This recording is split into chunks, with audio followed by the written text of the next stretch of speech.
Not even really a question. Omnichannel is just how the world functions, and most importantly, how consumers function today. So if you're asking why omnichannel, you're not even really thinking about it the right way. The real question is, how and when do I become more omnichannel? What are the first steps for my business? What are the steps that matter most to my customer? And then it just continues to escalate and scale and grow. But the reality is, especially now, we're living in a digital and physical world, and the more that you can blend those two together for a seamless experience, the more that your customers are going to be happy. And at the end of the day, that's really all that it's all about.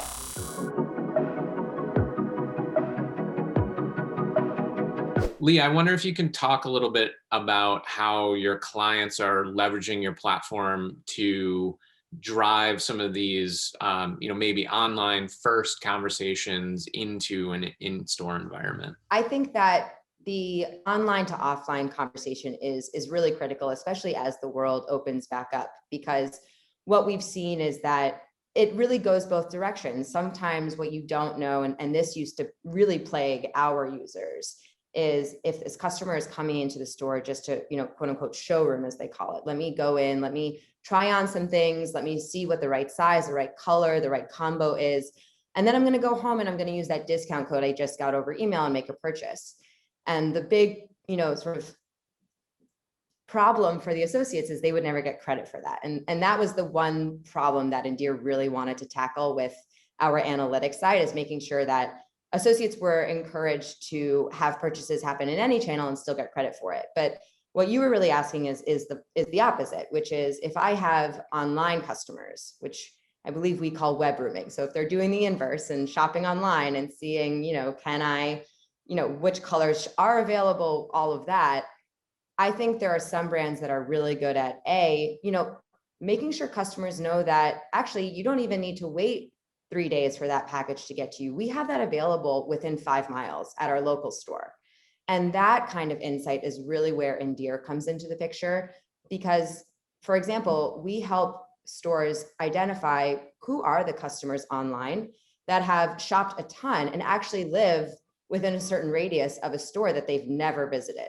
So we can see, okay, well, they've made tons of purchases through e-commerce. They've made 0 purchases through POS. Let's invite them in. Let's make sure they know that that item that they were checking out actually does exist in store. And the beauty of stores, for better or worse, for any e-com only brand, is that stores have, a higher conversion rate. They typically have a higher AOV and they have a lower return rate. So there is incredible value in converting an online only customer into an omni-channel shopper. And I think that's really where a sales team can be truly impactful. Yeah, I love that insight about the potential for a shopper to be very close to a store and never having set foot inside. So I know you guys have partnered with a lot of different brands to sort of provide solutions to them, but today we're going to talk about a recent partnership you have with Rebag to help them drive better customer engagement. Maybe you can just kind of talk about the ways that they're using your platform today. Yeah, absolutely. So Rebag has been around for since 2014. For people who don't know, they are a resale platform. They are, in fact, omni-channel. So they operate 7 physical stores, and they also have a very large e-commerce presence. So we've been working with them since 2019. And when we started, it was very cookie cutter when you think about what is a clienteling platform, what is it supposed to help me do, what does it do for retail. They really wanted it to help them build rapport with the customers they were meeting in store. What's really exciting about working with Rebag is that when COVID hit, obviously that playbook sort of had to go out the window, right? There was no foot traffic. There was no such thing, essentially. And so in speaking to Geronimo, who's their chief client officer, what was so motivating for us as a business was to hear how they adapted to that and really the new ways they found to use Endear. And the 2 big things that he pointed out was, one, really leveraging their e-commerce data to better guide what their sales team was saying and when they were saying it to their audience, and connecting with online customers and providing that same level of high touch support and guidance that those customers would have gotten had they walked into a store. I think the second challenge that I was really impressed by is that, for Rebag, e-commerce is not just about buying. In fact, it's also about selling because they are a resale platform. So there's an element of education that they wanted to instill in all of their methods of communication, whether that was their marketing, their website, content, and even in the messages they were sending through Endear. So watching them repurpose a lot of that content that was more mass into the conversations they were having over email and text with their customers using Endear was really inspiring. It wasn't just, here's something, go buy it. It was, do you know about resale? Do you know that you can also sell your items? Did you know, the power of this on the environment? And so seeing our platform get used for something beyond just sales was really inspiring. Oh, that's amazing. And, I'm interested to know, just for those that are less familiar with your platform, from a more kind of practical point of view, what is the type of information that is being sort of leveraged within the context of either a sales environment like you just talked about, or in terms of like education, et cetera? I think the most important part about any clienteling app, including Endear, is that it really needs to have all the rich data that your systems are collecting. So Endear integrates with both the e-commerce platform and your POS platform. And that gives your sales associates, separate from your marketing team, separate from your customer service team, the right insight on your customers to really build that authentic relationship. So using all that data, they can build really dynamic segments. They can reach out to customers in a really high touch way, but also efficiently. So they're not sacrificing personalization, but clienteling really shouldn't be reserved just for your top 10 or top 10% customers. It should really be available to everybody. And so if you have these more scalable tools like Endear, you're actually able to provide that level of service to a much broader audience and still make them feel like they are having a one-on-one conversation with an expert. So that's really where, when it comes down to it, that is the point. It's not customer acquisition. It's actually really about extending lifetime value and growing customer loyalty. Amazing. Yeah. And obviously, in any environment where there's an interaction between an associate and a shopper, then having that ability to deliver that personalization is so important today. I wonder, alongside of the Rebag case study that you just talked about, are there any sort of metrics that you can share in terms of how that kind of drove sales or sort of long-term customer value? Yeah, absolutely. The head of sales at Endear, Casey, always jokes that, if you're not going to focus on sales, you really should be focusing on replies. And Rebag is actually a great example of both of that, fortunately. So generally speaking, over the last 6 months, they've driven over $20 million in sales just through what's attributed to their efforts on Endear. So their clienteling efforts, email and text.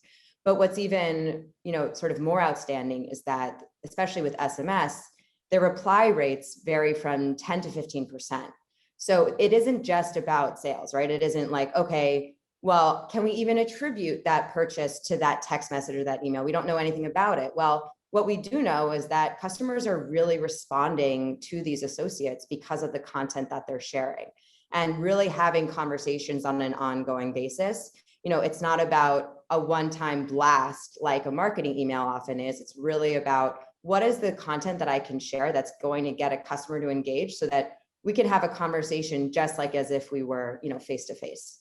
Yeah, it's incredible to hear about the chat side of things too, because we know that's such a, we're so big on that as a platform for just kind of like having conversations with customers in the same way we're all kind of communicating today. So it makes so much sense. And then having that ability to actually be more targeted or relevant in terms of how you're reaching out to customers makes so much sense. So Leigh, I know you kind of touched on this a little bit, and we've looked at clienteling in the context of sort of targeted selling, obviously, but what are some of the other ways you see either your clients or the potential for clienteling to sort of add value to the customer company relationship beyond just that sales piece? I think that it really isn't about sales. Sales is a byproduct of building really good relationships. And I think that can take a lot of different forms. So for example, really thinking more about the store as this community. I think that is maybe the most important piece of all of this is if you are thinking about your store as a center for the neighborhood, it's all about creating opportunities and reasons for a customer to come in that isn't just a purchase. Because if the only reason a customer is ever going to come into your store is to spend money, that can become daunting. But as stores open back up, it is about having events. It's about creating affinity groups. It's about making sure customers know that you also really participate in the local area, whether that's through events, just acknowledging the weather. We always joke, like, it might be raining in New York, but it's not raining in Miami. So that's something that's unique to the New York store. And the more you can incorporate that into your outreach, the more you can make your customers aware that, hey, we are living in the same world, the more they're going to feel like there's a relationship, not just with the brand, but also with the store and with a specific person. And the more ties you can create, the longer that loyalty is going to extend and the deeper that loyalty is going to be within the customer. Yeah, that's such a great insight. I mean, both the sort of community piece around the store, because at the end of the day, physical needs to sort of look beyond the transactional. And then also that sort of idea that whether you're a global or national brand, and then figuring out how you show up local just like makes that relationship so much Exactly. stronger. Amazing. Well, thanks so much for sharing those insights with us today. Thanks for having me. This has been awesome.